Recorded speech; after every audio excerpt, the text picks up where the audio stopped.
सुनन निसाई में हदीस मुबारक मौजूद है, अदखलल्लाहु रजुलन मन कान सहलन बायन मुश्तरियन कादियन मुक्तदियन अल जन्ना।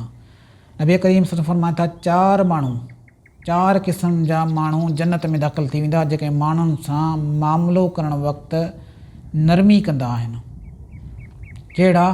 हिकिड़ो आहे ख़रीदण वारो, का शइ ख़रीद करे थो, ॾिसे थो साम्हूं माण्हू ग़रीब आहे, रेडी वारो आहे, शइ 100 रुपयनि जी आहे, ॾिए थो 110 रुपया ताकी हुन सां भलाई थी वञे।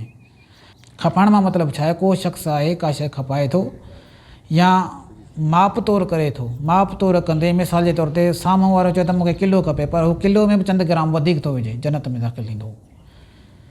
फ़ैसिलो करण मां मतिलबु इहो आहे, को बि शख़्स आहे, उहो हुकुमरान हुजे, उहो सिक्योरिटी फोर्सिस जो हुजे, उहो आम माण्हू हुजे, फ़ैसिलो करे थो, एक्शन वठे थो या डिसीशन करण वक़्तु उहा इहा ॻाल्हि ज़हन में करे थो, मुंहिंजे हिन फ़ैसिले सां, एक्शन सां, डिसीशन सां माण्हुनि खे बिला वजह तकलीफ़ त कोन्हे ईंदी, अज़ियत त कोन्हे ईंदी, इहो बि जन्नत में दाख़िल थींदो।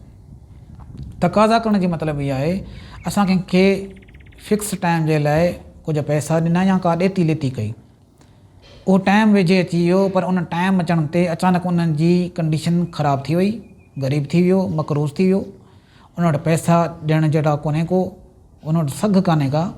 असां हुन जे मथां कावड़ करण जे बजाए उन जी कंडीशन खे सम्झी करे उन सां जेकॾहिं मोहलत वारो मामिलो कयूं था, नरमी कयूं था, अलाह फरमाए थो त इहो शख़्स जन्नत में दाख़िल थी वेंदो। अचो माण्हुनि सां ॾेती लेती में नरमी कयूं ऐं जन्नत में दाख़िल थी वञूं।